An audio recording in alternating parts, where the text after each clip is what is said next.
मेरा कहने का मतलब है कि हम यही बताना चाहते हैं कि तुम दूसरे का झंडा मत ढो। ज़मीन की बात हम कर रहे हैं, मकान की बात हम कर रहे हैं, तुम्हारा और सब तुम पर जो अत्याचार हो रहा है उसकी बात हम कर रहे हैं। तो फिर माले आईपीएफ और सीपीआई की बात तुम क्यों करते हो, क्यों उसका झंडा उठाते हो? नमस्कार, आप देख रहे हैं न्यूज फॉर नेशन और मैं स्वाति पांडे आपके साथ। 2025 बिहार विधानसभा चुनाव से पहले बिहार में राजनीतिक सरगर्मियां तेज हो चुकी हैं। लगातार बड़े बड़े नेताओं का बयान निकलकर सामने आ रहा है और वो अलग अलग कार्यक्रमों में जुटे हुए हैं। इसी कड़ी में अब बिहार के पूर्व मुख्यमंत्री जीतन राम मांझी केंद्रीय मंत्री भी हैं और साथ ही साथ गया से सांसद हैं।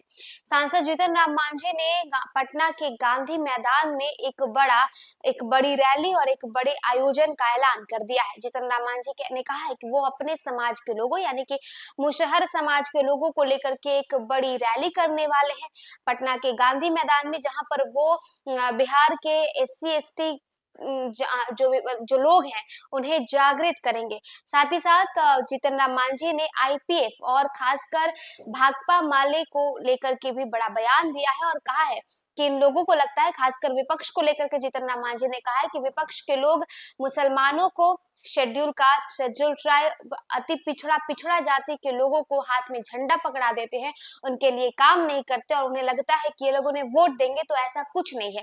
हम पटना के गांधी मैदान में एक बड़ी रैली का आयोजन करने वाले हैं और वहां अपने समाज के लोगों को जागृत करेंगे, उन्हें बताएंगे कि बिहार में उनके लिए किन नेता ने काम किया है, उन्हें किसे वोट देना चाहिए। क्या कुछ जीतन राम मांझी कह रहे हैं। पटना के गांधी मैदान में एक बड़ा कार्यक्रम करने वाले, एक बड़ी रैली जीतन राम मांझी निकालने वाले हैं, उसे लेकर के क्या कुछ कहने सुनिए। एक सम्मेलन है, वो सम्मेलन है। हम बूथ स्तर से लेकर के जिला स्तर और प्रांत स्तर तक के हिंदुस्तानी अवाम मोर्चा सेकुलर के लोगों को वहाँ गांधी मैदान पटना में बुलाया है। 15 साल पहले हम बुलाए थे, 75,000 लोग आए थे।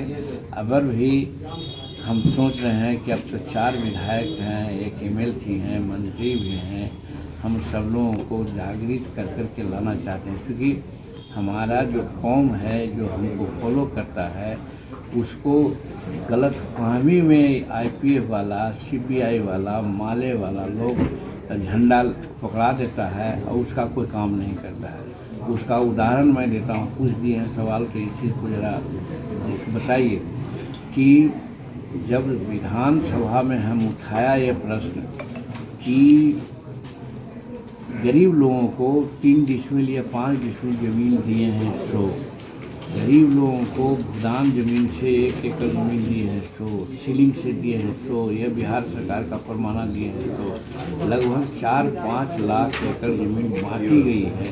वो ज़मीन पर कब्जा है शेड्यूल कास्ट का। नीतीश कुमार से हमने पूछा था, नीतीश कुमार इसीलिए उसमें थोड़ा उबल भी गए। मेरा कहने का मतलब है कि हम यही बताना चाहते हैं कि तुम दूसरे का झंडा मत ढो। ज़मीन की बात हम कर रहे हैं, मकान की बात हम कर रहे हैं, तुम्हारा और सब तुम पर जो अत्याचार हो रहा है उसकी बात हम कर रहे हैं। तो फिर माले आईपीएफ और सीपीआई की बात तुम क्यों करते हो, क्यों उसका झंडा उठाते हो, क्यों उसके साथ प्रखंड मुख्यालय में, जिला मुख्यालय में जाते हो। हम धन्यवाद देते हैं हमारे लोगों को, ये बात फैल गई है। अब उन लोगों को नहीं, अब हम लोगों का समर्थन मिला है, तो इसलिए जो ज़मीन कब्जा किए हुए है, जो अत्याचारी है हम लोगों के लिए, शेड्यूल कास्ट के लिए, उसी के साथ वो लोग हो गए हैं। अब वो कौन है पूछिएगा, ही नहीं बता।